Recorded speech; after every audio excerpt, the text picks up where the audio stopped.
이제 보겠습니다.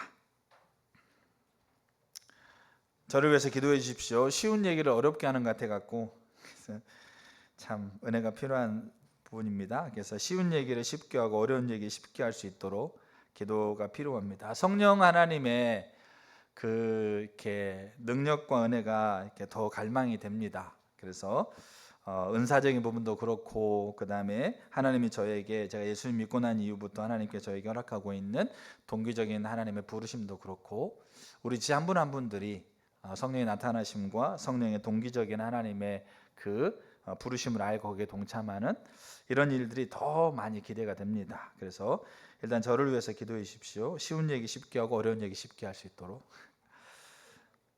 왜냐하면 설교가 이해가 안 된다고 그러는 사람들이 계셔가지고 제가 제 아내한테 물어봅니다. 당신은 이해가 되냐? 근데 이해가 되는데 어렵다. 그래서 그렇구나. 그래도 이해는 되는구나. 그래서 참 제가 일부러 막 이렇게 하는 게 아닙니다. 저도 진짜로 제가 머리 쥐어 싸면서 하나님의 은혜를 구하면서 합니다. 자, 1장 1절부터 5절입니다. 하나님과 주 예수 그리스도의 종 야고보는 흩어져 있는 12지파에게 문안하노라. 내 형제들아, 너희가 여러 가지 시험을 당하거든 온전히 기쁘게 여기라. 이는 너희의 믿음의 시련이 인내를 만들어내는 줄 너희가 알미라. 인내를 온전히 이루라. 이는 너희로 온전하고 구비하여 조금도 부족함이 없게 하려 함이라. 너희 중에 누구든지 지혜가 부족하거든 모든 사람에게 후히 주시고 꾸짖지 아니하시는 하나님께 구하라. 그리하면 주시리라. 아멘. 야고보서를 통해서 계속 공의를 심고 인내를 거두는 우리의 삶 안에서 하나님이 공의의 비를 내리시는 그 삶을 저는 개인적으로 조금씩은 더 경험해 가는 것 같습니다. 그리고 신뢰가 되는 것 같기도 하고요. 자, 그래서 그 삶을 우리가 이렇게 살펴가기 위해서 야고보서를 보는데, 사실 제가 야고보서를 이렇게까지 살펴볼 생각을 못했습니다. 근데 어떻게 하다 보니까 하나님 인도하신 대로 하고 있고요. 참 감사하게 저에게는 매우 중요한 시간이 되고, 야고보라고 하고 있는 사람이 제가 진짜 중심에서부터 담고 싶은 사람으로 저의 인생에 더 자리매김하고 있는 것 같습니다. 자, 그래서 우리가 주시리라. 그래서 우리가 지난주에 설교 많이 어려웠을 거예요. 다시 들어보세요. 그래서 어려우신 분도 다시 들으시면 좋지 않습니까? 그래서 다시 들으시고, 또 그러니까 문해부가 또 이렇게 나름 이렇게 설교를 요약해서 올리는 부분이 있어요. 약간 좀 이렇게 있는 부분이 있는데, 그래도 이렇게 설교 전체 부분들을 잘 요약하고 있는 부분이 있어서 이렇게 거기 밴드에 올려놓으니까 여러분 참고하시면 좋겠어요. 자, 그래서 이제 지난주에는 우리가 주시리라, 지금 저희가 이제 1장 5절이 사실 지혜가 부족하거든 후히 주시고 꾸짖지 아니하신 하나님께 구하라. 그래야면 주시리라. 1장 5절이 야고보서의 핵심이고 결론이고 열쇠와 같습니다. 그러니까 마스터키와 같습니다. 그러니까 1장 5절을 명확하게 이해하면 야고보서가 말하고 있는 그 의미를 우리가, 그리고 그 행함이 어떤 의미인가를 우리가 이해할 수 있어요. 그래서 이 1장 5절을 이제 우리가 쭉 살펴보고 있죠. 지혜가 없다는 말이 뭐냐, 그 다음에 후히 준다는 말이 뭐냐, 꾸짖지 않는다는 말이 뭐냐, 구한다는 게 뭐냐, 그 다음에 주신다는 게 뭐냐, 그럼 뭘 주신다는 거냐, 그럼 주실 때 우리는 그럼 어떻게 해야 되는 거냐.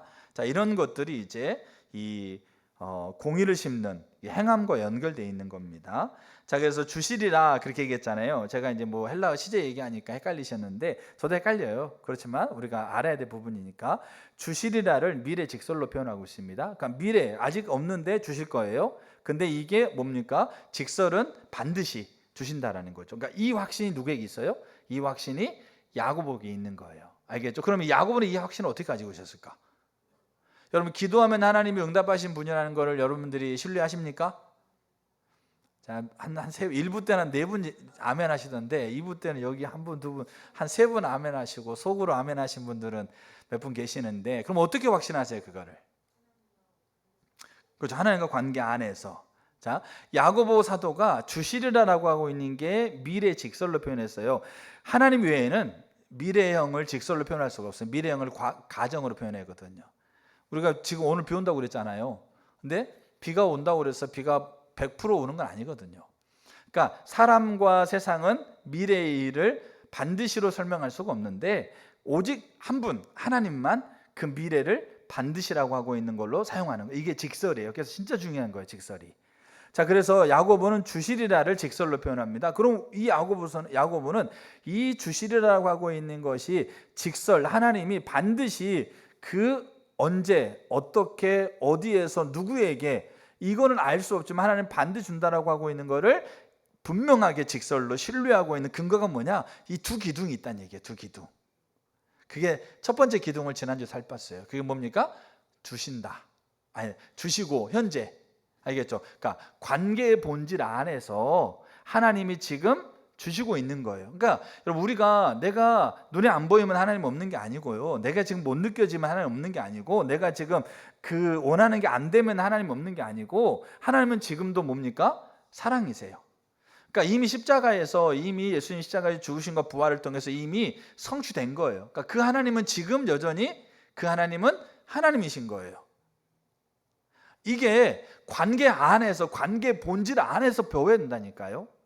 그러니까 이 눈에 아무것도 아니 보인다 할지라도 흩어져 있는 자리에서 정말로 하나님이 계시면 이런 상황이 있을 수가 없죠. 아니면 예기치 못한 상황이 생기고 가고 싶지 않는 자리, 그러나 만나지 않았으면 하는 사람을 만나야 되고, 내가 예상치 못한 상황이 생기고, 그거 하나님이 안 계십니까?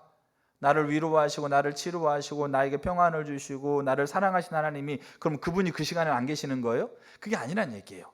주신다, 현재 능동. 하나님은 야고보 사도가 흩어져 있는, 도저히 이해할 수 없는 상황에서, 야고보 사도는 그 상황에서 하나님은 지금 현재로 그 일을 하고 있다, 그 하나님이 주시고 있다, 이게 관계 안에서 이게 어떻게 되는 겁니까? 이게 알아지는 거예요.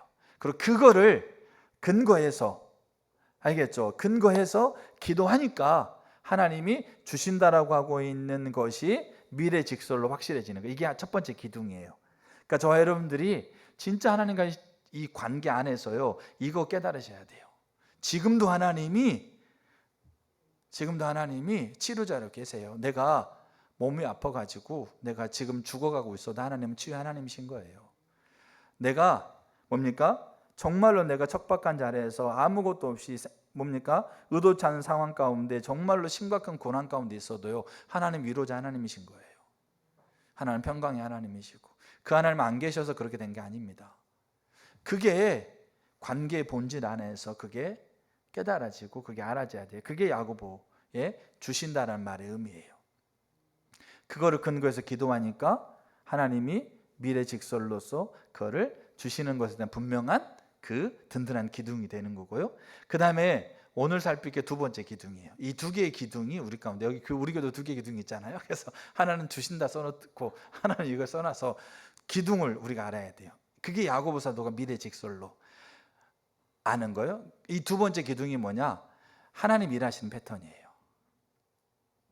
제가 여기 건축원금 제가 써놨잖아요. 건축계좌. 이게 이 하나님 일하심의 패턴과 연결되는 부분이 있어요. 제가 그거를 더 배워가기로 해요. 리더들은 더 배우셔야 되고, 그러니까 하나님이 일하심에 우리를 초청하시고 우리가 하나님의 약속을 그런데 기도하면 하나님이 그 일을 이루시는, 그게 하나의 패턴이거든요. 그러니까 이것에 대한 명확한 좀 이렇게 배움이 필요하다고 봐요. 야고보 사도는 자기가 기도하잖아요. 그 기도가 하나님의 패턴 안에서 기도하는 거예요. 그 패턴 안에서 하나님이 세우시는 기도자와 기도를 들으시고 그 일을 행하시는 그 패턴 안에서 야고보는 기도하고 있어요. 그러니까 하나님 반드시 미래 직설로 주신다라고 하고 있는 게 신뢰가 되는 거예요. 그러니까 눈에 보이는 걸 아니에요. 경험한 것이 아니고 그 하나님의 패턴 안에서 기도하고 있는 거예요. 우리가 이걸 배우셔야 돼요. 리더들은 특별히 이걸 배우셔야 되고, 이게 비전과도 연결되는 부분이 있는데, 자, 그 부분을 좀 오늘은 좀 살피려고 합니다. 두 개의 기둥, 첫 번째는 주시리라라고 했을 때 주신다라고 하고 있는 기둥이 하나가 있고, 또 하나가 일하시는 패턴과 관련돼 있어요. 일하시는 패턴에 하나님께 일하시는 패턴입니다. 자, 그 전에 먼저 한 가지 좀 이렇게 다시 언급하고 좀 넘어갈 게 뭐냐면, 야고보 사도와 야고보서에서의 지혜는 철저하게 이 사변적이거나 뭐 논리적이거나 뭡니까? 어떤 지식을 깨달는 것에 대한, 그러니까 헬라 철학의 영향은 논리적이고 그다음에 사변적이고 뭐를 깨닫는 것이 헬라 철학에 중요시하는 부분이거든요. 그러니까 삶을 도외시하지, 삶을 이렇게 뭡니까? 방관하는 건 아니에요. 삶을 뭡니까? 생각하지만 그들이 가지고 있는 초점은 이렇게 깨닫는 것, 논리적인 것, 이성적인 것, 뭐 이렇게 알겠죠? 이 지식을 더 습득하고 지식의 지평을 열어가는 것, 이게 관심인 거예요. 삶을 도외시하진 않지만 이게 관심인데, 야고보와 야고보 사도의 야고보서와 야고보 사도의 지혜는 철저하게 뭐다? 실천적인 거예요. 알겠죠? 실천적인 거. 뭐 어떤 거를 말하고 행동하고 가고 안 가고, 알겠죠? 철저하게 실천적인 건데, 이 실천적인 것이 뭐에 연결되어 있냐면 야고보와 야고보서의 지혜는 하나님의 행하심과 연결되어 있어요. 알겠죠? 하나님의 행하심. 그러니까 내가 그냥 더 착하게 더 누구를 섬기고 누구를 뭐 도와주고 이런, 아니면 어려운 환경 가운데서 어떤 거를 지혜롭게 처리하고, 자, 이런 것들이 이게 삶에 나타나고 있는 모습이고 지혜의 모습인데, 야고보 사도는 이것을, 세상에서는 이거를 지혜라고 얘기하는 부분이 있거든요. 근데 야고보 사도는 이게 우리 가운데 외부로 드러나는 모양이에요. 여기 판단하지 말고, 교회 부자와 가난자가 왔을 때 서로 차별하지 말아라, 그런 거 있잖아요. 그런 게 야고보서가 얘기하고 있는 철저한 실천적인 지혜거든요. 그 사람을 차별적으로 대하지 말아라.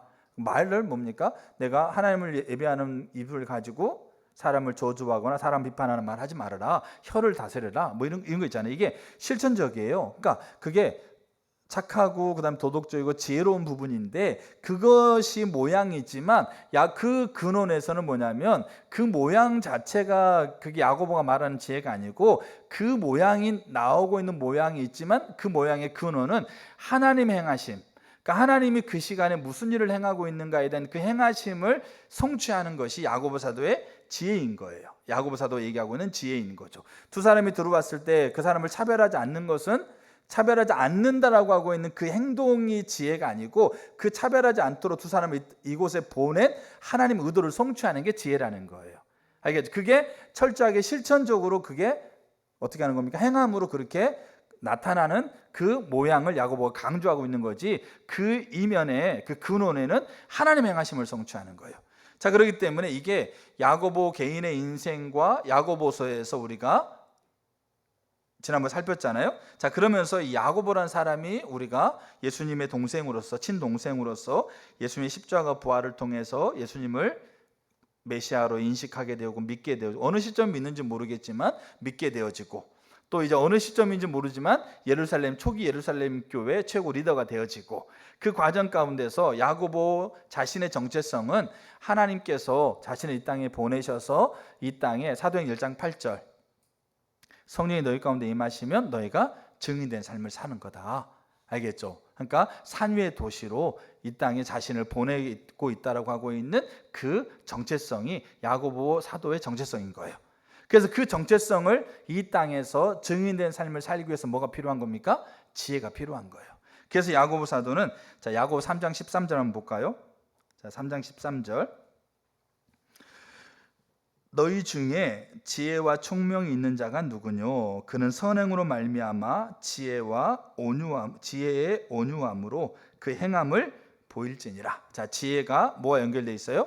행함과 연결되어 있습니다. 자, 그러면서 3장 17절에, 그러니까 야고보 사도가 지혜를 언급하는 구절이 야고보서에 많지 않아요. 그중에 1장 5절에 지혜가 언급되어 있고 3장에 이 장면에 지혜가 언급되어 있는 거예요. 그러면 야고보 사도는 지혜를 어떻게 생각해요? 행함이다. 지혜의 행함을 보여라. 그렇게 지혜와 행함을 연결하죠. 그럼 그 행함이 뭐와 연결되는가를 또 봐야 돼요. 자, 3장 17절. 오직 위로부터 난 지혜는 첫째 성결하고 다음에 화평하고 관용하고 양순하며 긍휼과 선한 열매가 가득하고 편벽과 거짓이 없나니, 화평하게 하는 자들은 화평으로 심어 의의 열매를 거둔다. 그럼 그 지혜가 뭐를 맺히게 된다고요? 의의 열매를 맺는다는 거예요. 그 의의 열매는 뭐겠어요? 단순히 성실하고 착하고 뭡니까? 도덕적인 것만 얘기하는 게 아니에요. 의의 열매는 하나님께서 하나님의 뜻을 행하시는 걸 얘기를 해요. 그 자리에서, 그 상황에서 공의 하나님께서 주관하고 계시는 그 의되심이 성취되는, 그게 의의 열매인 거죠. 그래서 야고보 사도의 지혜는 철저하게, 이게 야고보의 관점이에요. 철저하게 행함이고 그 행함의 결과는 의의 열매예요. 근데 그 지혜를 이룰 수 있는 것이 우리 가운데 있다 없다? 우리 가운데 없는 거예요. 그래서 그 자리를 허락하시고 그 일을 가능케 하시는 하나님께 구하라는 얘기예요. 그러면 하나님이 주셔서 그 지혜로 사람을 대하고 어디로 갈지, 무엇을 할지, 어떻게 할지, 언제 할지를 우리가 철저하게 실천적으로 우리 삶을 디뎌가면서 우리 안에 뭐가 맺히는 거예요? 의라고 하고 있는 하나님이 내 관계 안에서, 내 환경 안에서, 내 처지 안에서 하나님이 의도하셨던 그 뜻을 이루는 그 의의 열매가 맺히는 거예요. 이게 야고보가 얘기하고 있는 지혜예요. 그리고 이게 야고보가 이제 야고보서를 쓰면서 그 야고보가 쓰고 있는 편지를 받고 있는 대상에게 이거를 얘기하는 거죠. 그걸 어디서 볼 수 있느냐? 야고보 1장에서 보는 거죠. 자, 야고보서 1장 우리가 성경을 읽었던 부분에서 1장 3절 한번 볼까요? 1장 3절. 간략하게만 제가 나누고 넘어갈게요. 1장 3절을 보면 흩어져 있는 자들이 그들이 당하고 있는 모든 자리가 시험이에요. 여러분, 저 여러분들 살아가고 있는 모든 자리가 시험입니다. 하나님은 없어서 된 게 아니고 하나님께서 우리를 테스트하고 있는 부분입니다. 그럼 우리는 그걸 기쁘게 여기라고 그렇게 야고보 얘기를 해요. 좋아야지 기쁘게 여기지. 좋지도 않은 걸 기쁘게 여기라고 얘기하면은 너무나도 이렇게 좀 이렇게 과하다고 생각하시잖아요. 근데 그 이유가 있어요. 그 시험을 통해서 우리는 뭘 배우느냐? 믿음 아래 머무는 걸 배워요. 그게 인내거든요. 믿음과 살아계신 인격자신 그분을 신뢰하고 그분의 뜻대로 내가 내 삶을 세워가는 것을 배운다고요. 그렇게 배워가면 어떻게 되는지 아세요? 아까 야고보가 지혜를 얘기하면서 그 야고보 가치관이에요. 근데 이거를 야고보서에서 그대로 표현하고 있는 거예요. 문맥에서. 자, 시험을 우리가 당하거든 어떻게 하는 겁니까? 기쁘게 여기는 거. 왜? 우리는 믿음의 인내를 배울 거니까. 이 믿음의 인내는 믿음의 대상 되신 하나님을 신뢰함으로 그 하나님의 인도를 따라 삶을 살아가고 있는 것이 믿음 안에 머무는 거예요. 인내는 있잖아요. 그냥 참는 게 인내가 아닙니다. 인내는 매우 뭡니까? 강력하고 적극적인 거예요. 사실은 믿음 아래 머무는 거기 때문에 그게 인내예요. 자, 근데 그 인내를 통해서 뭐가 이루어지느냐? 자, 4절을 보게 되면 이는 너희로 온전하고 구비하여 조금도 부족함이 없게 하려 함이라. 그 믿음의 인내를 통해서 우리가 부족함이 없도록 뭐가 되는 겁니까? 구비돼요. 만들어지는 거예요. 알겠죠? 그러니까 저 여러분들이 믿음의 인내 가운데 있으면 우리는 만들어져 가고 있는 거죠. 그러면 뭐 하려고 만들어지고 있을까요? 뭐 하려고요? 여기 나오고 있는 것처럼 온전하고 구비하여 조금도 부족함이 없게 하는 건데, 그 만들어지는 건데, 그럼 뭐 하려고 만들어질까요? 하나님이 그곳에 나를 있게 하신 이유, 하나님이 교회를 이곳에 있게 하신 이유, 하나님의 대한민국을 있게 하신 이유, 하나님 내 자녀들을 이 땅에 보내신 이유, 하나님이 역사의 주관자로서 하나님의 일을 행하시기 위해서 하나님께서 행하시고 있는 그 자리에 하나님이 보내신 자들, 그들이 그 자리에서 그 일이 이루어지는데 조금도 부족함이 없도록 어떻게 되는 겁니까? 자라가는 거예요. 그래서 야고보 사도가 그 믿음의 아래 머무는 것을 인내라고 표현하는 거예요. 그 말은 즉슨 뭐겠어요? 그러니까 야고보 사도가 1절에서 보게 되면 근데 그 지혜가 우리 가운데 없다 이렇게 얘기하는 거잖아요. 그 말은 뭡니까? 야고보 사도가 야고보서에서 명확하게 얘기하고 있는 그 야고보 사도의 편지를 받고 있는 자들 또한 야고보가 가지고 있는 것처럼 그들이 그 상황 안에서 어떻게 하는 겁니까? 하나님의 뜻을 알아서 그 뜻을 철저하게 실천함을 통해서 하나님 의도하셨던 일을 이루시는, 그게 야고보 사도가 야고보서를 통해 쓰고 있는 지혜의 그 의미인 거죠. 그게 야고보서의 문맥에서, 우리가 1장의 문맥에서 우리가 그걸 알 수 있는 거라는 거죠. 그렇기 때문에 야고보 사도의 지혜는 철저하게 실천적입니다. 실천적이되 하나님의 뜻을 행하는 것과 연결이 돼 있습니다. 자, 그래서 이제 두 번째, 그래서 하나님의 패턴을 아는 게 중요해요. 왜냐하면 이런 실천적인 지혜를 야고보 사도가 하나님께 구하고 있는 거잖아요. 근데 야고보 사도가 그 하나님께서 일하시는 패턴을 보니까 이 패턴 안에서 이 기도, 이 지혜를 구하는 기도가 이 하나님의 패턴 안에서 매우 중요하더라, 이게 보이는 거예요. 그러니까 야고보 사도가 있잖아요. 보세요. 자, 그러면 두 번째, 하나님께서 일하시는 패턴을 좀 보려고 합니다. 네 가지가 있어요. 자, 첫째, 하나님은 하나님의 때에 하나님의 일을 이루십니다. 그러니까 하나님의 패턴이에요. 두 번째, 하나님의 때가 되면 하나님은 그것을 알리셔서 기도하는 자를 세우십니다. 세 번째, 그들은 하나님의 약속을 붙잡고 하나님의 뜻이 이루어지도록 밤낮으로 하나님께 기도합니다. 네 번째, 하나님께서는 그들의 기도를 들으시고 하나님의 능력으로 하나님의 뜻을 이루십니다. 근데 야고보가 얘기하고 있는 지혜를 구하라는 말이 여기에 어디에 들어있는 거예요? 여기에 기도의 자리에 들어있다고요. 그러니까 이게 야고보 사도의 두 번째 기둥이에요. 그러니까 하나님의 패턴 안에서 내가 구하고 있는 지혜를 구하고 있는 것이 여기 하나님 패턴 안에 들어있다고 명확하게 보이니까 뭐가 되는 거예요? 주신다라는 게 명확해지는 거예요. 이게 비전과도 연결되어 있는 거예요. 그러니까 비전은 리더들이 하나님이 하실 일에 대한 것을 그러니까 하나님께서 하나님의 뜻을 보이시는 게 비전이에요. 근데 비전은 하나님께서 하나님의 뜻을 보이는 것만이 비전이 아니라 리더는 그 일이 이루어질 것에 대한 명확한 형상을 갖게 돼요. 점점 더 하나님을 따라가다 보면 하나님을 보이시는 것, 단순히 하나님이 무슨 일을 할 것인가를 보이는 것, 그게 비전인데 그것만으로 그치는 게 아니라 그게 아직 안 이루어졌는데 그게 있는 게 보인다고요. 저게 거기까지 가야 돼요. 그래서 삼교성교회 회장으로 섬기고 있는 여조 목사님이 뭔가 어떤 일을 한다라고 말했을 때 몇 번 그렇게 얘기하잖아요. 몇 년 뒤에 한번 녹화했다가 한번 봐봐라. 되나 안 되나. 그렇게 하고 있는 이유가 그냥 하는 이유가 아니라는 얘기예요. 진짜 리더들이 그걸 배워야 돼요. 근데 그걸 배우려면 이 지금 야고보 사도가 얘기하고 있는 이 가장 실천적인 지혜를 우리가 따라서 우리가 삶을 살아가야 된다는 거죠. 그런데 야고보 사도는 우리가 그런 지혜가 없으니까 하나님께 구하라는 거예요. 구할 때 이 두 가지의 명확한 기둥 아래에서 그 기둥을 든든하게 세우고 그 위에서 우리가 구해야 된다는 거예요. 근데 우리는 이 두 개의 기둥이 없어요. 문제는 하나님이 신실하시고 하나님이 기도를 들으시고 하나님이 치료자이시고 구원자이시고 위로자이시고 내 삶을 책임진다고 하고 있는 것을 지식으로 알고 있는데 그게 본질의 관계 가운데서 지금 그 하나님으로 계신다라고 하고 있는 이 명확한 인식이 우리 가운데 너무나도 많이 묻어져 있는 거예요. 저에게도 예외가 아니고. 그러니까 더 그분과의 본질적인 관계 안에 머물면서 이 부분을 어떻게 하는 겁니까? 하나님과의 관계 안에서 더 알기는 하고 깨닫기는 하고 더 보기는 하는 거예요.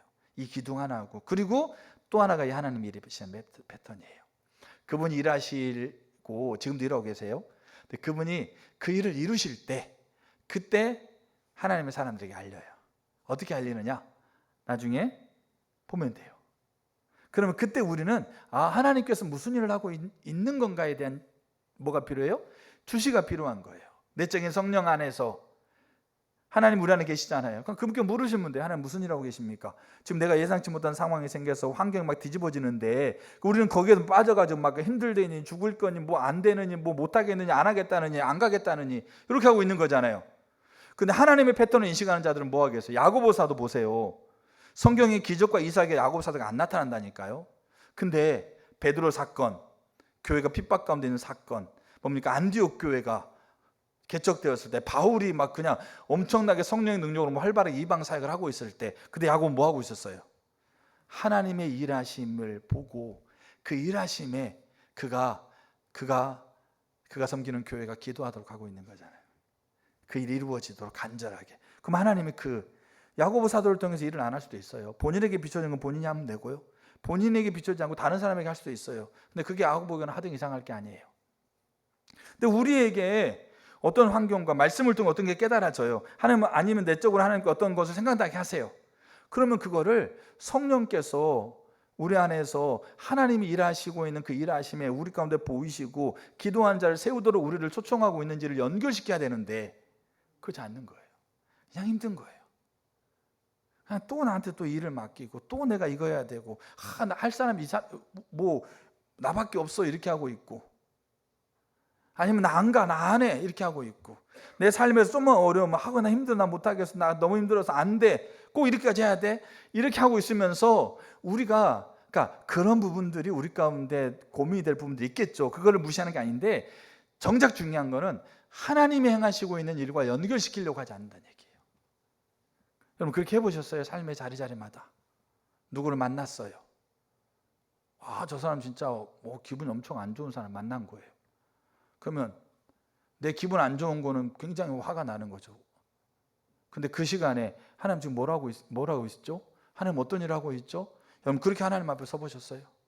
그러니까 지금 야고보 사도가 얘기하고 있는 것에, 이 주실이라고 하고 있는 것에 미래 직설 그 수동태로 야고보 사도가 선언하고 있는 바는 하나님 일하심의 패턴 안에 본인이 지혜를 구하는 기도를 하고 있기 때문에 그래요.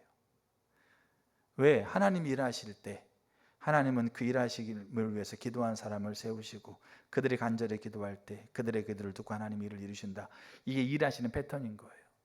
그 일하시는 패턴이요, 어제나 오늘 동일하시래요. 예외적인 상황을 하나님이 이루세요. 하나님은 예외적인 것을 능히 이룰 수 있는 분이잖아요.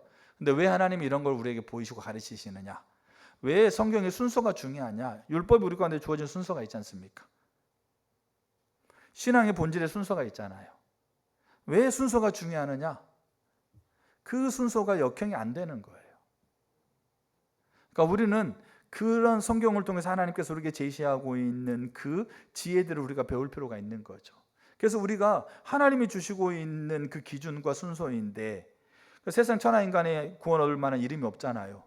그게 하나님 주시고 있는 순서인데, 우리가 우리의 생각으로 역행해가지고 아니야 이거 있고 이거 있고 이거 있고 다 구원을 줄 수 있어, 그 구원을 줬다고 생각하죠. 그날에 가서 하나님 앞에 섰을 때 그거 다 보따리 차가지고 내려봐도 다 불에 태워지고 아무것도 없잖아요. 생명체에 기록된 자들만이 하나님 나라에 들어갈 건데. 그러니까 그럼 그걸 어떻게 할 수 있냐? 이미 예수님 십자가 부활을 통해서 이미 우리 가운데 확정하신 거잖아요. 그러니까 우리가 이거를 배우는 게 필요하다는 거예요. 배우고 그걸 배운 대로 하시는 게 중요해요. 부족하더라도, 연약하더라도 그 걸음걸음을. 그래서 그게 하나님 일하신 패턴이에요. 그 일하심의 패턴 안에 야고보 사도는 그 패턴 안에서 지혜를 구하는 기도예요. 그러니까 이게 반드시 주신다라고 하고 있는 이 확신이 곡에 있는 거예요. 이 두 가지 기둥이, 이게 서로 연결되어 있습니다. 이게 따로 떨어질 수 없어요. 근데 보면 있잖아요, 제가 서론이 길어지는데 보면 이게 정확하게 신앙의 본질이에요.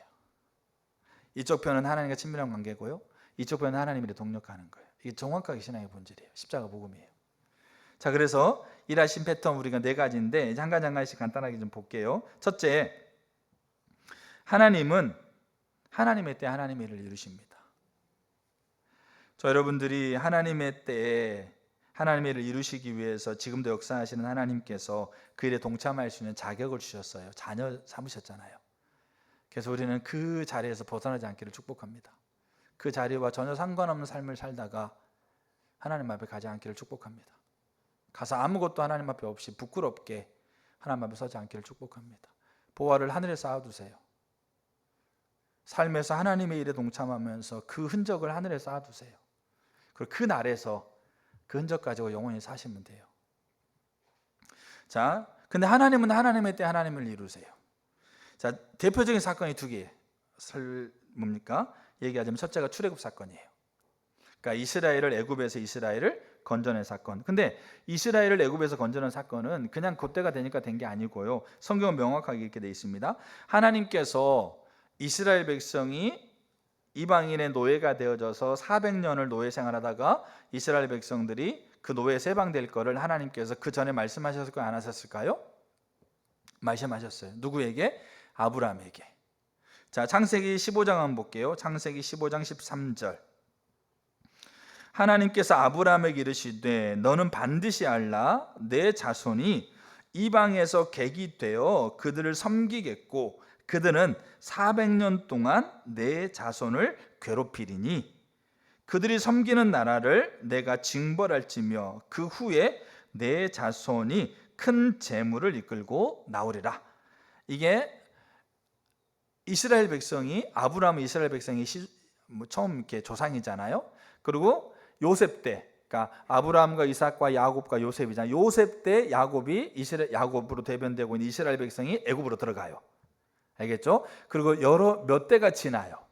몇 대가 지나면서 처음에 요셉이 살았을 때, 요셉의 영향력이 있었을 때 이스라엘 백성은 애굽과 우호적인 관계였어요. 애굽이 이스라엘을 배려해주고 편하게 살 수 있는 관계였다는 거죠. 근데 여러 대가 지나면서 이 요셉을 알지 못하는 왕이 세워지면서, 좀 더 성경을 보겠지만 이스라엘이 또 번성하잖아요. 그러니까 그 애굽이 이스라엘의 백성에 대해서 위협감을 느껴요. 그러면서 이제 그들을 대하는 태도가 바뀌어. 점점 바뀌다가 나중에 어디까지 가느냐? 이제 그들이 주인 되고 이들이 노예로 전락하는 데까지 가요. 그게 역사예요. 근데 그 역사를 하나님이 이미 아브라함 때 이미 하나님께서 얘기하고 계신 거죠. 왜냐하면 그 일을 이미 계획하고 계시니까. 그 일을 이미 하나님은 주도하고 계시고, 하나님은 있잖아요, 현재 지점에서 과거, 현재, 미래를 같이 봅니다. 그러니까 이사야를 통해서 메시아가 태어날 걸 예언하잖아요. 그거는 이미 하나님이 예수님이 태어난 장면을 보고 하나님께서 예언하고 있는 거예요. 이사야에게 가르쳐주고 있는 거예요. 그러니까 한 지점에서 과거, 현재, 미래를 같이 보는 거예요. 자, 근데 보세요. 아브라함에게 미리 알리시는 거죠. 왜? 하나님께서 하나님의 주권, 하나님의 때에 하나님의 일을 이루시는 거죠. 자, 그 다음에 예수님께서 이 땅에 오신 사건. 자, 갈라디아 4장 4절을 보게 되면, 때가 참에 하나님이 그 아들을 보내사 여자에게서 나게 하시고 율법 아래 나게 하신 것은, 뭐가 찼다고요? 때가 찼다고요. 그럼 그때는 뭔 때겠어요? 하나님이 1000년 전, 2000년 전에 뭘 보내시겠다? 이스라엘의 속량, 이스라엘의 회복의 메시아를 보내겠다. 그 예언을 구약의 미가, 이사야, 뭡니까? 예레미야, 알겠죠? 선지자를 통해서 메시아를 보내겠다라고 하고 예언을 하나님 계속 하셨어요. 근데 예수님이 이제 마리아를 통해서 태어나시잖아요. 근데 그게 뭐라고 성경 표현하고 있느냐? 하나님이 보내시기로 하나님께서 계획하셨던 그때, 그 시기가 참에, 그 시기가 됐을 때 하나님이 그 예수님을 이 땅에 보냈다, 이렇게 표현하고 있는 거예요. 그러니까 하나님은 하나님의 때 하나님의 일을 이루세요. 하나님은 주권자이시니까. 자, 두 번째가 뭐라고 그랬어요? 두 번째가, 근데 그 때가 되면 하나님은 그것을 위해서 누구를 세우세요? 기도할 자를 세우세요. 자, 이게 야고보가 얘기하고 있는 지혜를 구하는 거라고 우리가 이해하시면 돼요. 그러니까 야고보 사도는 자기가 지혜를 구하는 거. 하나님, 베드로가 지금 잡혔어요. 하나님, 지금 이 예수의 부활을 통해서 지금 교회가 일어나고 있는데 이 유대 종교 지도자들과 로마가 교회를 핍박합니다. 어떻게 해야 돼요? 하나님, 우리가 지금 살아가고 있는 이 자리에서 하나님 무엇을 해야 돼요? 하나님, 바울이 지금 선교 나가고 있는데 하나님 어떻게 해야 돼요? 이런 게 있잖아요. 지혜를 구하는 거 있잖아요. 이게 지금 다 뭐와 연결되어 있는 거예요? 이게 하나님의 때에 하나님께서 그 일을 이루시는데, 그때에 하나님이 기도하는 자를 세우는 그거가 연결되어 있다는 얘기예요. 우리가 그 인식을 가져야 돼요. 내가 어디 가고 무엇을 하고 어떻게 하고 왜 해야 되는지에 대한 부분들을 기도할 때 그게 요것과 연결되어 있는 기도해야 된다는 얘기예요. 그래야 그 패턴을 인식하는 자들은 주신다라는 게 명확해 보여요. 자, 하나님은 하나님의 때 일하세요. 근데 하나님의 때가 되면 하나님은 그것을 위해 기도할 자를 세우세요. 자, 출애굽 사건을 보게 되면, 자, 출애굽기 1장을 보면 이스라엘이 이제 위협감을 대고 있어요. 자, 1장 7절 볼게요. 이스라엘 자손은 생육하고 불어나 번성하고 매우 강하여 온 땅에 가득하게 되었더라.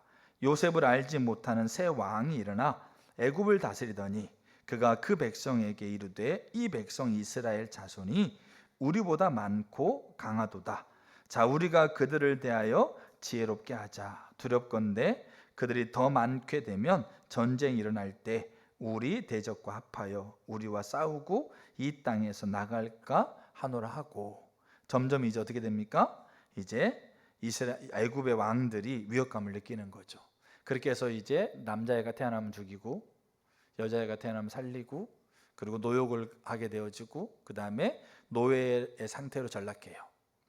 밤이 새도록 할 수도 있고, 하루 종일 노역할 수도 있고, 자기 아이가 태어났는데 아이가 남자면 죽여버리고, 이런 엄청난 그런 게 전혀 생각지 못했던, 그동안 살아왔던 것과는 전혀 생각지도 못했던 환경이 그들 가운데 일어나요. 힘들어요. 그때 이스라엘 백성이 뭐 하느냐? 하나님 앞에 기도해요. 자, 2장 35절 보세요. 이스라엘이 그러한 핍박이 극심해 갈 때, 정말로 그런 아픔이 있을 때 그들이 하나님께 부르짖는답니다. 자, 23절. 여러 해 후에 애굽 왕은 죽었고 이스라엘 자손은 고된 노동으로 말미암아 탄식하며 부르짖으니 그 고된 노동으로 말미암아 부르짖는 소리가 하나님께 상달된지라. 하나님이 그들의 고통 소리를 들으시고 하나님이 아브라함과 이삭과 야곱에게 세운 그의 언약을 기억하사 하나님이 이스라엘 자손을 돌보셨고 하나님이 그들을 기억하셨더라. 그들이 하나님 앞에 탄원해요. 그들의 상황에 대해서 하나님 도와달라고, 하나님 불쌍히 여겨달라고. 이 기도가 하나님과 친밀한 관계에서 드린 기도인지 안 기도인지에 대한 부분들은 성경은 명확하게 언급되지 않아요. 근데 명확한 사실은 그들이 하나님 앞에 기도하고 있다는 거고, 하나님은 그들의 기도를 하나님께서 긍휼히 여겼다는 거죠. 예수님이 이 땅에 태어나실 때도 그래요. 이때는 하나님과 깊은 친밀함 가운데서 드리는 기도예요. 예수님이 태어날 때 때가 참에 하나님이 의도하셨던 때가 되니까 예수님을 보내셨어요. 자, 근데 그때 누가 세워지냐면 기도할 자가 세워지는 거예요. 그 대표적인 사람이 누가복음 2장에 나와 있는 안나예요. 자, 2장 36절을 보면 또 아셀 지파 비누엘의 딸 안나라 하는 선지자가 있어 나이가 매우 많았더라. 그가 결혼한 후 7해 동안 남편과 함께 살다가 과부가 되고 84세가 되었더라. 이 사람이 성전을 떠나지 아니하고 주야로 금식하며 기도함으로 섬겼다. 최소 60년이에요. 최대 80년. 마침 이때에 나와서 하나님께 감사하고, 여기 이때라는 말은 뭐겠어요? 예수님이 태어나서 마리아와 요셉이 성전에 8일째 되는 날에 아이를 데리고 성전에 왔던 때를 얘기를 해요. 이때 시몬이 예수를 만나잖아요. 근데 이때 같이 만났던 사람이 안나예요. 근데 이걸 이렇게 얘기를 해요. 그가 60년, 최소 60년에서 80년 이상을 뭐 했더라? 기도했다고 그랬어요. 근데 기도했는데 단순히 있잖아요. 보세요. 단순히 기도하는 게 아니고 명확하게 뭐라고 되어 있냐면 마침 이때 이렇게 표현하면서 예수님이 8일째 되는 날에 성전에 들어와요. 그러니까 예루살렘 시내에서 여러분 유대인들은 있잖아요. 아이가 낳으면 8일 만에 다 어디로 데려가요? 다 성전에 데려가요. 그러면 그때 태어난 사람이 예수밖에 없었겠느냐? 아니죠. 걔도 2명 이상은 됐을 거 아닙니까? 알겠죠? 근데 그렇게 매일매일 애들이 들어오는 거예요, 성전으로. 근데 마침 그때, 그러니까 이게 마침이라는 게 성령이 인도해 가고 있는 그 시기를 얘기하는 거죠. 그때 시몬과 안나가 그 성전에 들어온 예수를 만난다고요. 근데 그 아이가 메시아인지를 어떻게 알아? 그러면 정식 형제 애기, 그다음에 또 다른 애들 다 이렇게 다 비교하면 다 비슷비슷하잖아요. 다 예쁘고 귀엽잖아요. 근데 이 아이가 메시아, 앞으로 될 메시아인지를 어떻게 알아? 그 정식 형제 아이 하성이가 앞으로 뭐 될지 우리가 어떻게 알아요?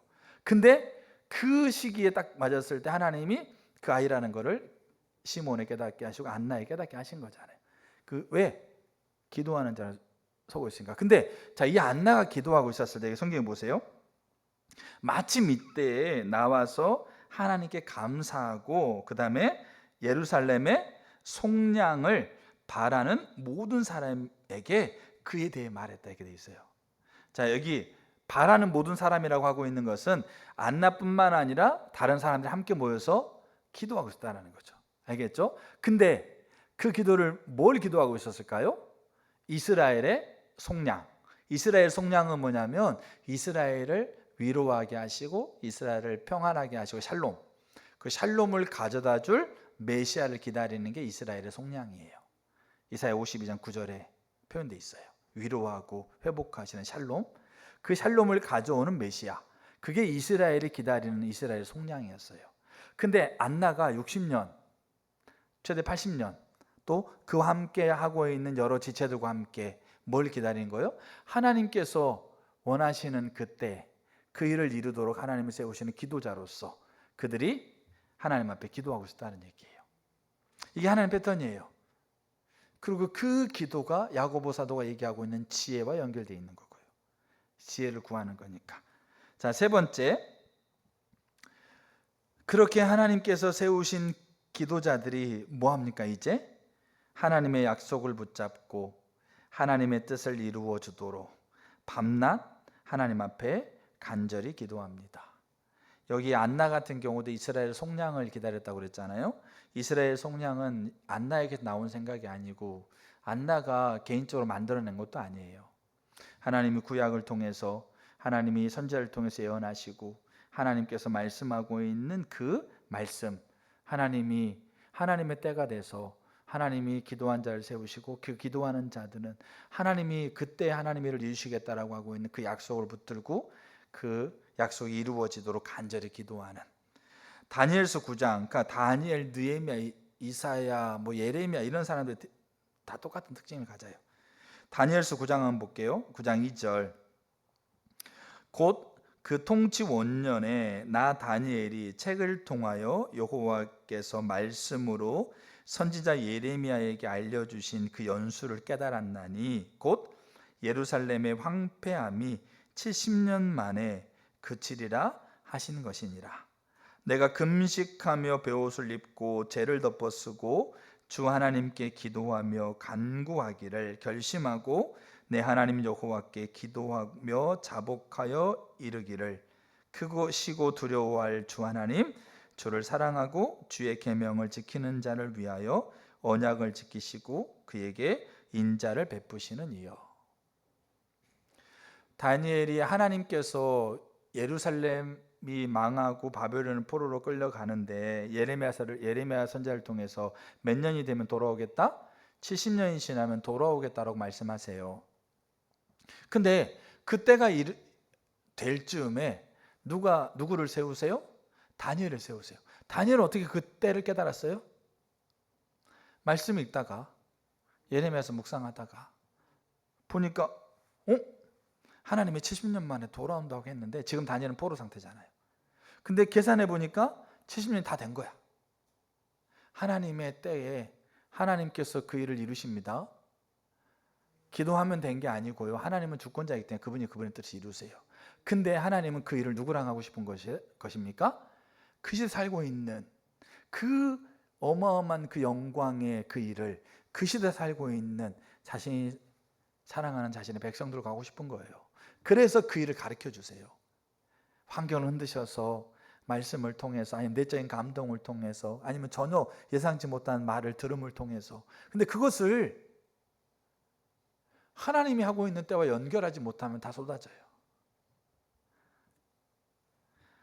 바울이 얘기하고 있는 지혜는 그거예요. 그래서 지혜 있는 것을 뭡니까? 세월을 아끼는 걸 지혜라고 얘기를 해요. 저 여러분 인생 가운데 세월을 아끼는 게 지혜입니다. 그 세월은 하나님의 때에 하나님의 사람을 초청하고 있는 기회예요. 그 기회를 하나님은 하나님의 때에, 왜 이 하나님 뱃돈이니까 그 기회를 주신다는 겁니다. 환경을 흔드셔서 전혀 예상치 못한 사람을 만나거나 예상치 못한 상황을 겪게 하심을 통해서, 흩어져 있는 자들 말씀을 읽으면서, 아니면 내적인 감동을 통해서, 아니면 어떤 사람에게 듣고 배우면서. 제가 지난 주간에 제가 성령사 협을 배우면서 제가 지금 어떤 부분을 하나님 듣게 하셨어요. 그 부분을 제가 이제 이번 주부터 쭉 이제 제가 정말 깊이 고민하면서 연구하고 찾아가려고 해요. 왜냐하면 그게 저에게 너무나도 필요한 부분이고 우리 교회에 필요한 부분이어서. 그게 성령의 은사이고요, 내적인 뭡니까? 우리 안에 있는 성령의 강력한 나타나심과 연결되어 있어요. 그러니까 그걸 좀 찾으려고 그래요, 성경을 통해서. 근데 그렇게 우리에게 하나님께서 알리시고 있는 것을 연결시켜야 되는데 안나 연결시키고 있잖아요. 다니엘 연결시키고 있잖아요. 그러니까 연결시켰어요. 그래서 시간이 다 된 거예요, 이제. 그러니까 뭐 하는 겁니까? 다니엘이 기도해요. 근데 기도할 때 뭘 기도합니까? 하나님이 70년이 지나면 이 백성을 포로에서 돌려보낸다고 약속하셨잖아요. 그 약속대로 그 일이 이루어지길 원합니다. 그렇게 기도한 거예요. 하나님께서 하신 약속을 붙들고 하나님께서 하고 있는 그 하나님의 때에 하나님이 일을 이루시겠다고 하고 있는 걸 비춰진 그거를 근거해서 하나님 앞에 기도하고 있는 거예요. 그게 세 번째예요. 하나님이 그들은 하나님의 약속을 붙들고 하나님의 뜻이 이루어지도록 밤낮으로 종일종일 잠잠치 않고 여호와로 하여금 쉬지 못하게 하는 이사야 62장에 나오고 있는 그 파수꾼의 기도를 드리는 거예요. 근데 잘 알아야 될 게 뭐냐면 여기에서요, 안나를 선지자라고 얘기합니다. 선지자는 하나님의 말씀을 백성에게 전하는 자가 선지자거든요. 근데 안나는 말씀을 전했다는 얘기가 없어요. 근데 안나는 기도했다고 돼 있어요. 그래서 하나님의 뜻을 깨닫고 그 깨닫는 것을 하나님의 약속을 걷는 것에서 기도하는 게, 그래서 선지자적 기도인 거예요. 그래서 자, 그렇게 기도하면 그 다음에 네 번째가 뭡니까? 하나님이 그들의 기도를 듣고 하나님의 능력으로 하나님의 뜻을 이루십니다. 열왕기상 18장을 보면 엘리야의 경우에서도 하나님이 3년 비가 오지 않고 난 이후에 하나님께서 비를 내리겠다고 말씀하세요. 비를 내리시는 것은 엘리야의 기도 때문에 내리는 게 아니고 하나님의 소관이세요. 비를 내리고 비를 내리지 않는 것은 우리 인생의 뭡니까? 생과 사는 하나님의 주관이세요. 비를 내리는 것도 자연상을 주관하는 것도 하나님의 소관이세요. 그래서 하나님이 엘리야에게 내가 비를 내리겠다고 그래요. 그때 엘리야가 하나님께 뭐 합니까? 비의 소리를 듣고 엘리야가 하나님 앞에 기도합니다. 머리를 무릎 사이에 대고 간절하게 7번을 기도하죠. 그래서 그 종에게 가서 주중에 바닷가에 나가서 무슨 일이 일어난 걸 보라고, 아무것도 안 일어나고 마지막 7번째 손바닥만한 구름이 떠올랐을 때, 그때 어떻게 하는 겁니까? 44절 이렇게 돼 있어요. 18장에 비의 소리를 듣고 기도하고 44절에 7번째 이르러서는 그가 말하되 바다에서 사람의 손만한 작은 구름이 일어나나이다. 이르되 올라가 아합에게 말하기를 비에 막히지 아니하도록 마차를 갖추고 내려가서 쏘아라. 아직 비가 온 거 아닙니다. 아합은 그 당시 왕이었잖아요. 이세벨의 영향으로 처음에는 하나님을 인정했다가 철저하게 하나님을 인정하지 않고 이세벨의 영향으로 뭡니까? 하나님을 믿는 선지자들을 핍박하고 죽이는 자에 앞장서고 있는 왕인데 비가 오지 않았어요. 3년 반 동안 비 오지 않았다가 비가 온다고 얘기하고 있는 거 들었는데 아직 비가 오지 않았다는 겁니다. 근데 엘리야는 뭡니까? 주실이라는 게 명확한 거예요. 그래서 빨리 내려가라고 그러죠. 그리고 45절 조금 후에 구름과 바람이 일어나서 하늘이 깜깜해짐에 큰 비가 내리는지라. 야고보 사도는 이거를 뭐라고 그럽니까? 엘리야가 기도하니까 비가 내리지 않고 엘리야가 기도하니까 비가 왔다 이렇게 표현하고 있어요. 비를 내리시는 게 엘리야가 아닙니다. 사람 살리고 사람 죽이는 거 엘리야가 아니고 우리가 아닙니다. 사람의 생과 사는요 하나님이 주관하시는 겁니다. 근데 성경의 하나님 패턴 안에서 하나님의 때에 하나님의 사람을 세우시고 그들이 하나님의 약속을 붙들고 간절히 기도할 때 하나님께서는 그들의 기도를 들으시고 하나님의 일을 이루시는 그 일이 하나님 일하시는 패턴입니다. 그리고 이 패턴 안에 야고보 사도는 자기가 지혜를 구하는 기도가 이 패턴 안에 있다라고 하고 있는 것이 명확하게 인식이 됩니다. 그러니까 그게 주신다라고 하고 있는 게 명확해지는 겁니다. 그리고 그것을 본인만 알고 있는 게 아니라 그것을 흩어져 있는 이들에게 편지하면서, 담임 목사로서 흩어져 있는 이들에게 편지하면서 너희들 그렇게 지혜가 부족하거든 후이주저 꾸짖지 않으시 하나님께 구해라. 그럼 하나님 반드시 준다라고 하고 있는 그것을 그들에게 가르쳐 주는 겁니다. 왜? 그들이 지금 그 흩어져 있는 자리에서 하나님의 일하심에 자기가 세우고 있는 것과 자기의 삶을 연결하지 않고서는 절대로 행함이 할 수 없어요. 자기가 가지고 있는 인격의 범위 안에서, 자신이 가지고 있는 성품의 범위 안에서는 할 수 있어요. 어디까지? 고성까지는. 내가 정해놓고 있는 마지노선이 있거든. 여러분, 저와 여러분들이 다 인생의 마지노선이 있습니다. 거기까지는 참을 수 있겠어. 거기 넘어가 보세요. 그것과 전혀 이해가 되지 않는 상황을 딱 맞닥뜨려 보세요. 그러면 우리가 그거를 어떻게 할 수 없어요? 뭡니까? 올바르게 그 일을 하는 거에 안 되게 돼 있습니다. 그러니까 그 상황 안에서, 그들이 전혀 생각지 못한 상황을 처하게 되는 자리 안에서 그 일을 겪어야 되고 오늘도 살아야 되고 매일매일 살아야 될 상황 안에서, 그 상황 안에서 그 하나님의 패턴, 하나님의 일하심과 연결하고 그들이 그 하나님의 일하심의 기도자로 그 약속을 보여잡고 기도했다 하나님이 그것을 듣고 일을 이루시는 그 하나님 패턴과 연결해서 그들이 하나님 앞에 서는 것이 얼마나 중요한지, 그렇게 서갈 때 그 하나님이 주신다라고 하고 있는 미래 직설로서 그들이 그걸 명확하게 그거를 인지하고 그렇게 하나님 앞에 구하고 그 구하는 대로 본인에게 비춰진 본인이 행동하면 되는 거예요. 돌이킬 거 돌이키고 그다음에 나아갈 거 나아가면서, 야고보 사도는 자신에게 비춰진 대로 자신 행했거든요. 왜? 그래서 야고보 사도의 별명이 두 가지라고, 하나가 낙타무릎이고 또 하나가 의인이에요. 그리고 사도행전에 집사를 세우는 뭡니까? 그 기준이 그거예요. 성령과 지혜가 충만하면서 칭찬받는 자들이에요. 디모데서에 보게 되면 장로를 세우고 집사를 세우고 감독을 세우고 있는 그 기준이 나와요. 근데 거기 핵심이 뭐냐면 결국 이거예요. 하나님의 뜻을 따라서 그 삶을 세워가고 있고 그 삶의 열매가 나타나는 사람들이 직분자가 되는 겁니다. 그래서 7명의 집사가 세워지고 그들이 그 하나님의 인도를 따라서 그렇게 하고 있는 자리가 순교자의 자리고 사마리아이고 에티오피아 내시에 가는 자리고 그렇게 되는 겁니다. 그럼 그게 어떻게 가능했을까요? 그게 지혜를 구하는 거 아닙니까? 어떻게 해야 돼요? 무엇을 해야 돼요? 왜 해야 돼요? 언제 가야 돼요? 어디로 가야 돼요?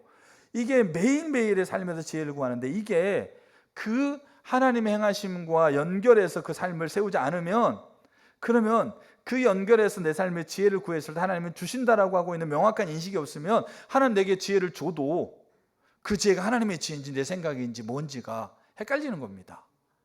그럼 못하는 거죠. 왜? 이거 했을 때 받을 뭡니까? 손해, 아니면 이걸 했을 때도 여전히 안 되고 있는 것에 대한 부담감들, 이런 것들 막 한점이 좀 있잖아요. 근데 그게 하나님이 주신 거라고 하고 있는, 주시리라고 하고 있는 것 안에서 명확해지면 그게 믿음이잖아요. 그럼 그게 증거가 돼서 하는 겁니다.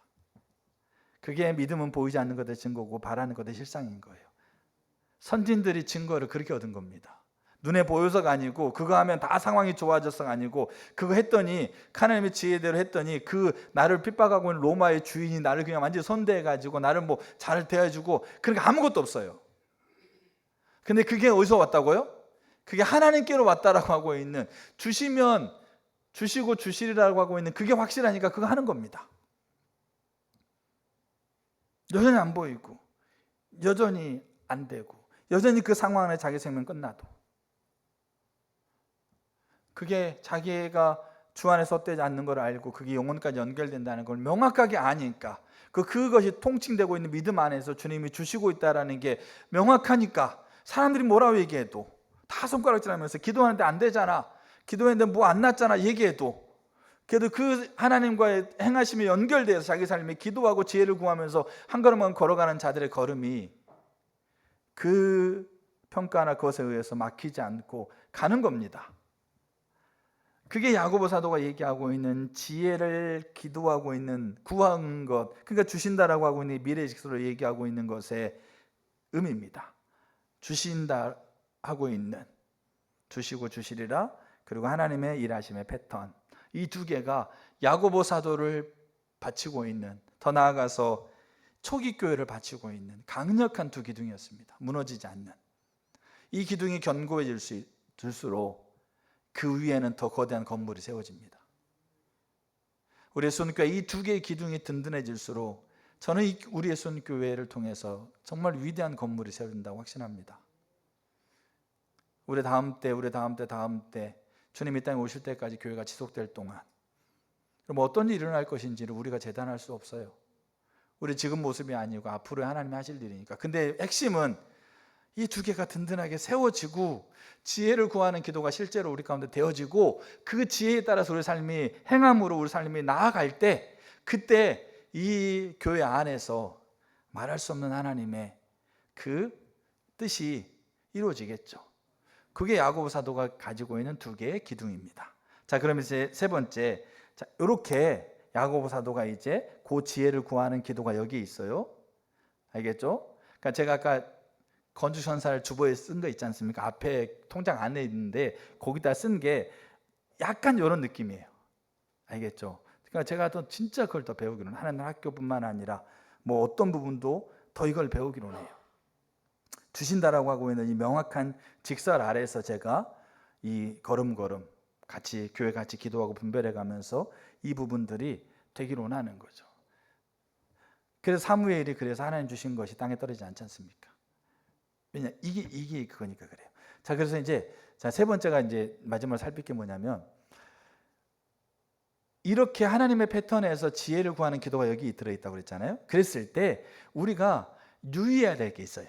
알겠죠? 그러니까 우리가 그 부분이 굉장히 예민한 걸림이 되는 게 있어요. 이게 해결돼야 주시라고 하고 있는 게 직설로 명확하게 인식이 돼요. 알겠죠? 그거 세 가지만 나눌게요. 첫째가 뭐냐? 그러니까 야고보 사도에게는 이게 명확하게 인식이 된 거예요.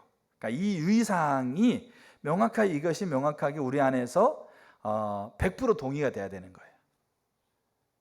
알겠죠? 그러니까 우리가 여기까지는 가요. 그러니까 저 여러분들 보세요. 저 여러분들이 그러니까 예수님교회가 그러니까 우리가 십자가 복음을 배우고 신앙의 본질을 배워가는 교회가 여기까지는 가요. 뭘 어디까지 가느냐? 하나님이 뜻을 이루실 때 하나님께서 세우시고 그 약속을 위해서 기도하고 그 일을 이루신다라고 하고 있는 것에 그 모양을 내고 따라간 데까지 가는 거예요. 우리 개인의 삶이, 우리 속의 지체들의 삶이. 근데 유의사항에서 걸려요. 그러니까 이거를 우리가 100% 동의가 돼야 돼요. 어디 안에서요? 그분과의 내적인 관계 안에서 그분을 알므로 요게 100% 내적인 동기가, 내적인 그 확신이, 그 뭡니까? 신뢰가 돼야 돼요. 그래야 주시리라고 하고 있는 두 개의 기둥이 이제 어떻게 되냐면 이게 견고해지는 거죠. 자, 그게 뭐냐? 첫째가 그거예요. 그러니까 선지자적 기도에서 이 부분이 굉장히 중요한 부분 중에 하나예요. 첫째가 뭐냐면 하나님께서 하나님의 때 하나님이 이루시잖아요. 그러니까 그 시점에 관한 부분이에요. 언제 이루시냐 이거죠. 언제. 다니엘은 21일, 그 다음에 느헤미야는 한 4개월, 안나 60년. 웨일즈 부흥을 하나님이 보내신다고 말씀하시고 이 일하심의 패턴 가운데 기대했던 이반 로버츠 13년. 스코틀랜드 헤브리드 부흥은 그 할머니 두 분, 장애를 가지고 온 할머니 두 분이 그 지역에 부흥을 보내겠다는 하나님의 때를 알고 기도하면서 불과 며칠이 안 돼서 어떤 사람은 3일이고 어떤 사람은 12일이고 어떤 사람은 4달이고 어떤 사람은 60년이고 어떤 사람은 100년이냐. 이스라엘 야고보 300년. 그 어떤 사람은 그렇게 될까요? 하나님께서 하나님의 백성들의 기도를 들으시고 하나님의 뜻을 성취하시는데 그 시기는 기도하자마자 즉시 될 수도 있고요. 기도하고 난 뒤에 오랜 시간이 걸릴 수도 있고요. 기도하고 나서 본인이 하나님 앞에 가고 나서 이루어지는 것도 있습니다. 우리 조지 밀러 아시죠? 5만 번의 기도 응답. 그가 우리가 일화 잘 알잖아요. 자기 친구의 구원을 위해서 기도했습니다. 기도하자마자 한 명이 구원받고 기도하고 나서 오랜 시간을 구원받고 또 한 명은 그가 죽을 때 장례식장에서 구원받고 한 명은 그가 죽고 난 수년이 지난 다음에 구원받고. 그럼 그거는 그렇게 5만 번 기도 응답 받았던 조지 밀러가 기도하고 있는 그 기도, 그러면 죽기 전에 응답해 주면 좋잖아요. 근데 왜 죽고 난 다음에 수년이 흐른 다음에 그가 기도했던 사람이 하나님께 돌아올까? 그거 우리가 판단할 수 있는 거 아닙니다. 우리의 생각은 우리는 하나님이 여기까지는 간다고요. 그 뜻을 알고 자 기도하고 약속을 못 기도해. 그럼 우리는 그 하나님의 때를 우리가 원하는 때에 맞춰주기를 원해요. 우리가 필요한 때. 그러니까 사람은 그렇게 생각하는 거예요. 왜 기도하는데 안 되냐? 기도하면 우리가 원하는 때 원하는 방법으로 돼야 된다는 거잖아요. 근데 안 되는 거예요. 그러면 하나님이 안 하고 계시는 걸까요? 하나님이 우리에게도 안 두고 있는 걸까요? 60년을 기도하고 100년을 기도하고 300년을 기도하는데 또 3일을 기도하고 20일을 기도하고 기도하자 바로 그 다음 날 기도하다 그 즉시 예수님이 기도하고 나서 나사렛 나오라 그러니까 다 바로 나오고. 그러니까 그 하나님께서 하나님의 뜻을 이루시는 시점과 관련해서 그게 누구의 주관이다? 하나님의 주도권이고 하나님의 주권이다. 근데 하나님은 기도를 반드시 들으신다라고 하고 있는 것, 이게 위상이에요. 이게 100% 동의되셔야 돼요. 여러분들이 이걸 하고 있는 우리가 이게 동의가 돼요. 근데 이게 잘 돼, 안 됩니까? 안 되는 게 많습니다. 또 하나, 두 번째, 또 하나가 뭐냐면 하나님께서 그 뜻을 이루실 때 누구를 사용하시는가에 대한 거예요. 다니엘이 기도했을 때 우리가 70년이 지나면 이스라엘 백성을 돌려보내겠다고 그랬잖아요. 근데 그거 누구를 통해 이루어진 겁니까? 다니엘을 통해 이루어진 게 아니에요. 다니엘이요, 고레스 때까지 살았습니다. 다니엘서 6장을 보게 되면 이 다니엘이 6장 18절에 다리오 왕의 시대와 바사 사람 고레스의 왕의 시대에 형통하였더라. 그러니까 다니엘은 나라가 바뀌고 민족이 바뀌어도 총리였어요. 근데 마지막 총리가 뭐냐면 이 고레스 때까지 갔어요. 그러니까 고레스 때까지 총리였어요. 근데 고레스 때 이스라엘 백성이 돌아오거든요. 근데 다니엘 통해 그렇게 하지 않았어요. 그런데 누굴 통해서 그랬느냐? 역대하 36장 22절을 보면 바사 왕 고레스 원년에, 자, 잘 보세요. 여호와께서 예레미야의 입으로 하신 말씀을 응하게 하시려고 바사 왕 고레스의 마음을 감동시키심에 저가 온 나라에 공포하고도 조소도 내려 가로되, 이렇게 돼 있어요. 하나님이 누구를 사용하셨어요? 고레스를 사용하신 거예요. 야고보가 저는, 그러니까 그게 다 야고보의 기도라고 얘기하는 건 좀 약간 좀 확대 해석인데, 베드로가 고넬료를, 바울이 안디옥교뿐만 아니라 이방인들, 그런 선교하고 있는 그런 놀라운 그런 부분들 있지 않습니까? 저는 그런 부분들에, 저는 야고보 사도 하나님 행하심에 그 세우시는 자로서 하나님의 약속을 붙들고 기도하는, 예루살렘과 유대와 사마리아 땅끝까지 그 하나님의 약속을 붙들고 기도하는 그 기도를과 그 베드로의 고넬료 사역이라든지, 알겠죠? 성경에 나와 있는, 사도행전에 나와 있는 그 어마어마한 빌립, 스데반, 바울, 이런 사람들의 사역이 저는 야고보의 기도와 무관하다고 생각하지 않아요. 그렇게 말하고 싶은 단서는, 야고보가 기도하니까 됐다라고 얘기한 게 성경에 안 나와요. 근데 보면 볼수록 그게 무관하지 않구나 하는 생각이 들었어요. 그리고 야고보는 이걸 개의치 않았어요. 본인이 내가 나가가지고 나를 통해서 그 일이 이루어지고, 우리가 교회 주변에 지체들이 있잖아요. 그럼 그분을 통해서 하나님 일을 이루시는 것, 그분을 통해서 하나님 일을 이루시는 것, 함께 있는 것, 여러분 그게 우리 가운데 아무렇지 않아야 돼요. 하나님께서 뜻을 이루시는, 누구를 통해서 이루시는가, 그분이 하시는 거예요. 나보다 교회 몇 분 안 왔는데 뭐 나보다 신앙도 안 좋은 것 같은데 하는 막 일을 하고 있어. 그럼 어떻게 돼? 우리 마음에 축복해, 너무 귀하다. 근데 마음속에 뭐가 있는 거죠? 약간 꼬로마비. 제가 그랬으니까요. 제가 지체를 저희 교회 지체 말고요, 제가 친구들, 동일한 목사님들, 조교에서 막 하나님 막 이렇게 막 하고 있다는 얘기 들으면 너무 하는데 마음속에서는 약간 이제 이렇게 시기가 올라오려고 하는 거. 근데 그걸 회개하고 끊어내고 축복하고 하나님 그 기름 부음이 저에게 임하기를 원합니다. 제가 그래서요, 대전 내려갔을 때 목회자 기도회 참석하면서 그때는 그런 게 있었어요. 우리 목사님들 다 일어나셔서 다 같이 서로 이렇게 한번 안아보세요, 그런 적이 있었어요. 근데 제가 그때 이 부분들이 그러니까 이런 것에 명확한 그런 이해는 아니더라도 정말 저분들이 통해서 하나님 하고 있는 일이 너무 귀하다. 그래서 이렇게 이런 마음이 든 거죠. 대전에 있을 때 올라와가지고 뭐 정훈 목사님, 이상근 목사님, 뭐 이런 목사님들 있지 않습니까? 그런 분들을 안으면서 하나님, 이분들에게 임하고 있는 하나님의 이 기름 부음이 저한테 있게 해주세요, 막 이러면서 막 안아다니면서 그 부끄러운 성격에 속으로만 했어요. 그렇게 하고 다녔는데, 그러니까 우리가 알아야 될 거, 이게 100% 우리가 동의되셔야 돼요. 하나님이 하나님의 뜻을 이루실 때 누구를 사용하시느냐? 때로는 나보다도 못한 사람 사용하세요. 내가 볼 때 최소한. 우리는 그곳에 하나님이 하시는 것을 그 은혜가 필요한 거죠. 이게 100% 동의가 되셔야 돼요. 그래서 야고보가 그 기적과 이사가 기록되지 않는 야고보가, 저는 그래서 이 얼마나 야고보도 이런 어떤 내적인 어떤 이런 갈등들이 있었지 않겠느냐. 그때마다 그는 무릎으로 하나님 앞에 엎드리고 하나님 비추신 대로 본인에게 해당된 거는 본인의 삶을 결정하고 살아가고, 그러니까 그 삶에서 의의 열매가 맺혀지면서 그를 의인이라고 부르는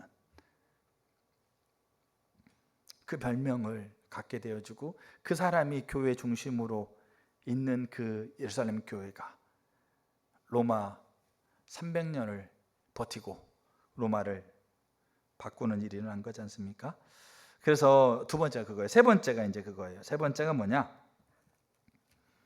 그러니까 이게 이제 우리 가운데 완전하게 동의되셔야 되는 거죠. 하나님의 사람들이 하나님의 뜻을 발견하고 그 뜻이 이루어지도록 그 약속을 붙들고 기도할 때 하나님께서는 우리의 이해의 범위를 넘어서고 인식의 범위를 넘어서는 불가능한 것처럼 보이는 것도 능히 이룰 수 있다라고 하고 있는 게 확실히 동의되셔야 돼요.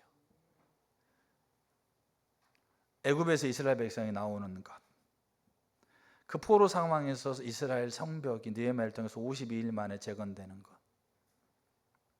바벨론 포로에서 70년이 되니까 이스라엘이 돌아오는 것, 메시아가 동정녀를 통해 탄생하는 것, 바다가 갈라져서 물이 벽처럼 서는 것, 저 뒤에 한창 그 하수원 쪽에서 상수원 쪽에서 물이 막혀버리는 것,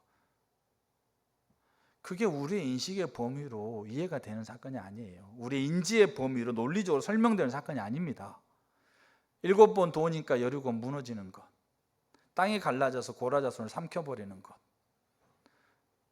죽었다가 살아나는 것, 사람이 물 위를 걷는 것, 이런 게 우리의 인지의 범위로 일어날 수 있는 일이 아닙니다. 과학이 아무리 발달해도 안 되는 건 안 되는 거예요. 근데 누구는 이루시는 겁니까? 하나님은 이루시는 거예요. 그게 우리 안에서 뭐가 됩니까? 100% 동의된다는 거죠. 이게 유의사항이에요. 그러니까 이게 그분과의 관계 안에서 명확하게 동의되는 것까지가 그게 하나님이 일하시는 패턴의 기둥이에요. 여러분들, 여러분이 이 유의사항에서 많이 걸려요. 사실 이 패턴에 우리가 배워오기 때문에 우리가 이걸 하려고 노력을 합니다. 영성의 일기를 읽어보기도 하고 사람과 우리 지혜들의 삶을 보기도 하고 또 이렇게 대화를 통해서 또 이렇게 들려오는 걸 통해서 이거를 하려고 해요. 그리고 배운 만큼 하려고 노력하고 애쓰고, 근데 어디에서 자꾸 걸리게 되느냐? 이 유의사항에서 자꾸 걸려요. 그러다 보니까 도중에 했다가 안 하고 하다가 멈추고, 그리고 돌아보면 내가 옛날에 저거 했었는데 나는 지금 안 하고 있네, 이렇게 하고 있고, 우리가 그 하나님께서 주시고 있는 그 부분 안에 우리가 세워가지 못하는 게 일하심의 패턴 가운데 있대. 이 유의상에서 자꾸 우리 가운데서 자꾸 우리를 계속 이게 뭡니까? 자극하는 거고, 우리는 거기에 우리 시선이 자꾸 가요. 근데 이게 우리 시선이 안 가려면 우리가 해야 될 영역은 뭐냐면 여기를 주목하는 겁니다. 내적인, 죄송합니다. 그 관계의 본질 안에서 하나님을 자꾸 대하셔야 돼요. 전전전을 사랑하고, 뭡니까? 하나님 말씀 온전히 순복하고, 그 다음에 내가 또 하나 네 가지 뭐였죠? 그 다음에 하나님을 완전히 의지하고, 그 다음에 하나님을 개인적으로 경험하고, 이 네 가지 관계의 본질 안에서 자꾸 내가 믿는 바 되시는 하나님을 자꾸 대하셔야 돼요. 그리고 그 안에서 그 하나님을 알으셔야지 이 유의사항에서 걸려 넘어지 않아요. 이게 야고보가 얘기하고 있는 일하심의 패턴입니다. 그리고 이게 야고보 사도가 얘기하고 있는 두 개의 기둥이고, 그래서 주시리라고 하고 있는 것을 미래 직설로 그가 그렇게 본인이 그렇게 인식할 뿐만 아니라 본인이 쓰고 있는 편지에 흩어져 있는 자들에게 그것을 선언하고 있고, 결국 야고보서의 선언대로, 야고보서는 62년에 죽거든요. 40년 후, AD 40년 후반때, 중후반 때 야고보서를 쓴 거예요. 그럼 야고보서를 쓰고 나서 불과 10년 뒤에 야고보는 하나님이 순교당함으로 하늘로 올라갑니다. 그러니까 야고보가 나누고 있는 이 야고보서의 이 어마어마한 믿음의 진리는 그 이스라엘뿐만 아니라 지금도 저는 기독교 역사 가운데 강력하게 자리하고 있다고 생각합니다. 저 여러분이 진짜 야고보 사도가 얘기하고 있는 대로 삶을 세워가면 우리는 하나님께서 우리 가운데 하고 있는 일들을 우리는 만날 수 있다라고 경험할 수 있다고 분명히 확신합니다. 그래서 여러분들이 이 두 개의 기둥을 이렇게 명확하게 회복하시기를 축복합니다. 주시고 주시리라. 그리고 하나님이 일하신 패턴이라고 이 두 개의 기둥을 명확하게 인식하시기를 축복합니다. 우리 예순교회가 더 나아가 우리 조국교회가 이 두 개의 기둥이 명확하게 회복되어지면 나라 민족과 열방을 회복하는데 대한민국을 세우신 하나님의 목적을 하나님께서 이렇게 다시 그 일을 하시는 그 일들이 이렇게 부흥이거든요. 그 일이 임한다고 저는 확신합니다. 그래 되길 축복합니다. 예, 우리 찬양팀 반주 좀 해주시고 우리가